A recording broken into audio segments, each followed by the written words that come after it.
Este é o som do América Dividida. Connosco, e a partir dos Estados Unidos já está o historiador Bruno Cardoso Reis. Olá, Bruno, bem-vindo. Olá, obrigado. Bruno, estamos na véspera das eleições, a Europa está assim como que em suspenso, já vamos espreitar as sondagens, mas gostava de começar pela tua conversa com Farid Zakaria. Como foi e o que é que ele te disse sobre as eleições? Foi muito interessante, foi em torno do novo livro dele, Era de Revoluções, que eu em parte traduzi, e foi um pouco o pretexto para a conversa, porque realmente o livro, que faz uma história bastante ambiciosa, no fundo, de uma série de revoluções políticas, mas também tecnológicas, identitárias, que são coisas que ele relaciona de uma forma inovadora no livro, a partir basicamente do século XVII, da Revolução Holandesa, do século XVII, mas obviamente há uma parte muito importante que é sobre as revoluções americanas, e depois há uma parte também muito importante sobre a atualidade política, quer nos Estados Unidos, quer a nível global, e as possibilidades futuras. Portanto, havia aí muito pretexto para falar, mas basicamente o que ele, no fundo, a tese dele é muito do que estamos a assistir não é peculiar, não é apenas uma realidade nos Estados Unidos com Trump, embora Trump depois lhe dê uns toques especiais, mas no fundo é um fenómeno que é recorrente na história, que é quando há mudanças tecnológicas e económicas, depois tem implicações sociais, culturais muito grandes. Isso leva muitas vezes também a revoluções identitárias, a mudanças ou a tensões identitárias, e realmente há emergência de fenómenos de grande tensão política, de grande polarização política e de grande mudança política.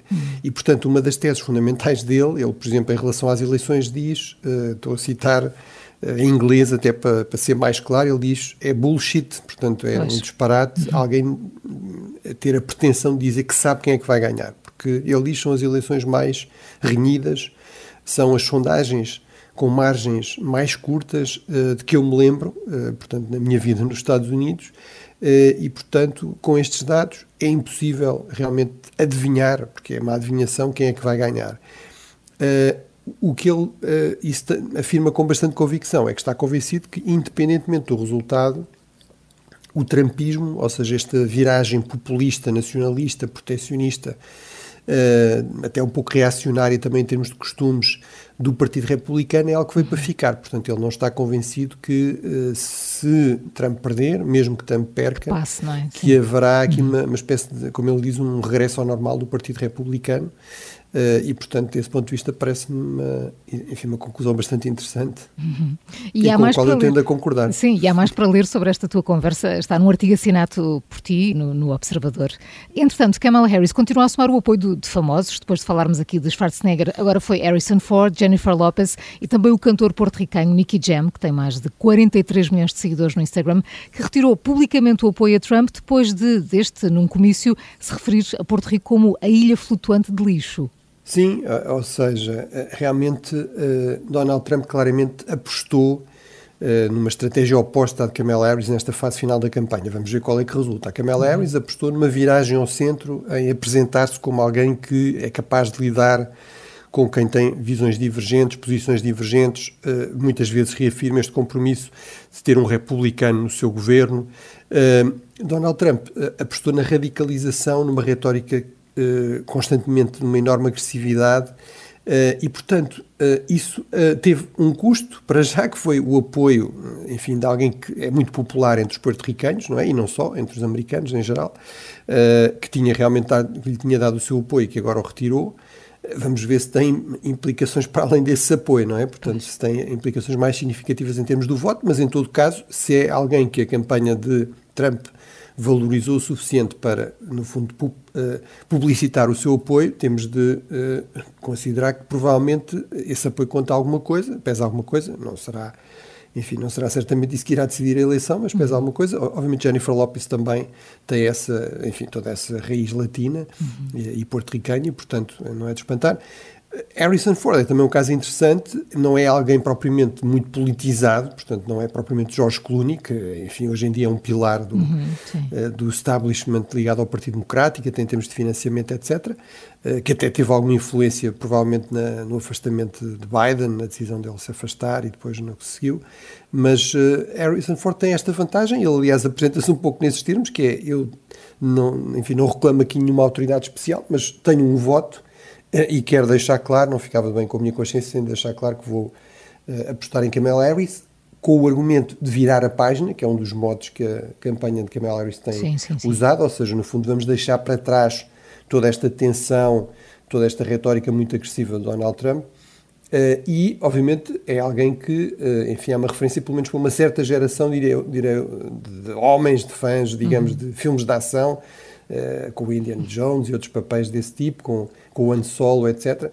Portanto, imagino que, mais uma vez, seja esse o objetivo da campanha de Kamala Harris ao publicitar também este voto, que certamente a publicidade não é por acaso, não é? E, portanto, claramente faz parte desta aposta em tentar ir conquistar votos, por exemplo, aos homens, que é um eleitorado que se prova mais difícil para Kamala Harris.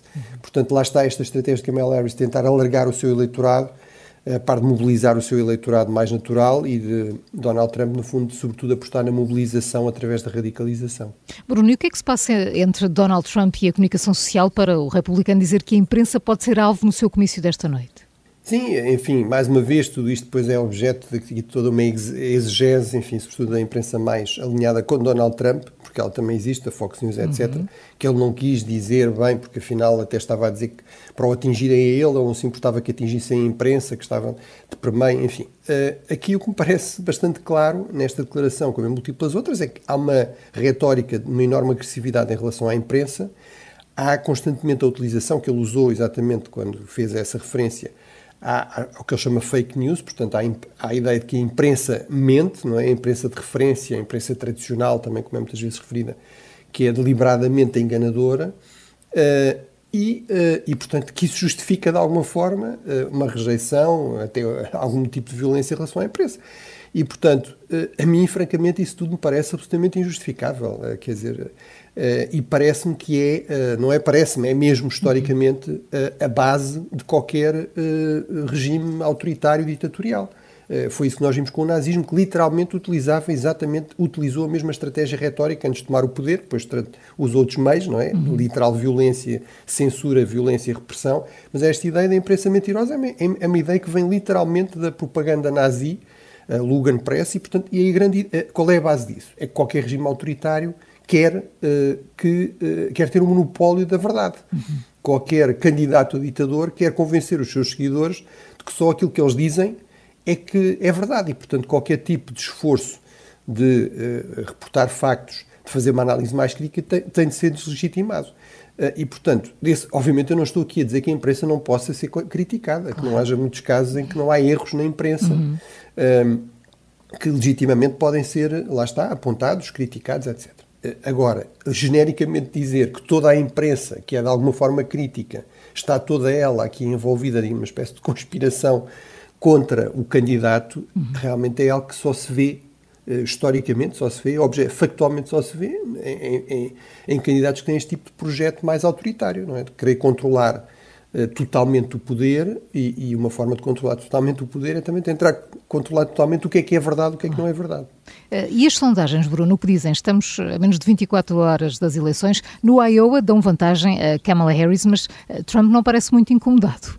Bem, é realmente seria uma enorme surpresa. É um Estado que tem sido dado como solidamente republicano. Aqui, o que é que, no fundo, justifica esta atenção a uma sondagem, que é algo que eu tenho referido sempre que devemos evitar, é que esta sondagem é realizada realmente por uma empresa que é especialmente acreditada, que eu, aliás, vi a entrevista da principal responsável dessa empresa, Solzer, e que tem, utilizando estes métodos, que no fundo é um método que privilegia os votantes, ou seja, privilegia os eleitores que declaram e que, de acordo também com os métodos que eles utilizam, têm indícios, marcadores de que irão realmente votar, e portanto, e tem realmente, de um modo geral, acertado, ou seja, tido um grau de rigor grande no acerto das previsões, como a própria responsável da empresa referiu, das sondagens referiu. Usando estes mesmos métodos, eles deram a vantagem a Donald Trump nas duas últimas eleições, que ele venceu no Iowa, em 2016 e em 2020, e de acordo também com estes métodos, deram a vantagem a Donald Trump há meses atrás. Portanto, aqui o que é que aparece que realmente justifica, no fundo, este diferencial, que é apenas 3 pontos no total, portanto, apesar de tudo, Não é uma vantagem enorme, mas o que a sondagem mostra é que isso assenta num alargar do diferencial no voto em termos de género, ou seja, a vantagem entre mulheres de Kamala Harris é de 20 pontos em relação a Donald Trump, 20 pontos percentuais. E, portanto, no fundo aqui a ideia é que isto pode, se for realmente assim no Iowa, provavelmente será assim em outros estados, e se for assim noutros estados, com esta margem, isso pode realmente levar a que muitos destes estados oscilantes acabem por cair para Kamala Harris. Agora, obviamente, o ponto crucial com que eu comecei mantém-se, que é só uma sondagem, portanto, claro. E pode ter estado muito acertada em anos anteriores e desta vez haver aqui uma alteração que leva a que erre, como eu também tenho sempre insistido, as sondagens assentam em métodos matemáticos, mas também em padrões históricos. E quando os padrões mudam, muitas vezes as sondagens têm dificuldade em acompanhar isso, não por má fé, nem por incompetência, mas porque é mesmo assim. Bruno, a nossa curiosidade, vamos precisamente até ao Iowa. Qual é a história eleitoral deste estado de que agora se fala tanto?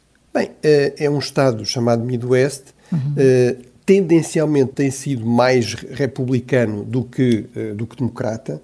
O Estado existe desde 1848 como tal, durante todo o século XIX predominantemente republicano, mesmo no século XX, enfim, com alguns intervalos em que os democratas se tornam o partido dominante, por exemplo, no período do Roosevelt, da Grande Depressão, realmente vira democrático, mas de um modo geral muito consistentemente republicano.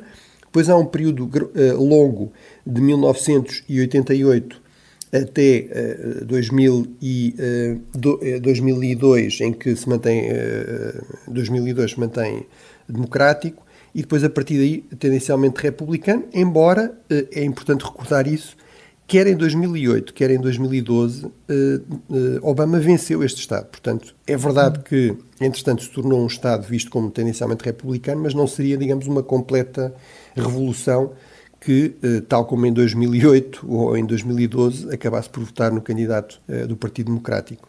Bruno Cardoso Reis, a partir dos Estados Unidos, muito obrigada pela análise. Amanhã fazemos o último América Dividida e depois teremos vários no dia das eleições. Portanto, contamos contigo, Bruno. Muito obrigada. Claro. Bom descanso, Bruno. Obrigado. Obrigada. Até amanhã. Até amanhã.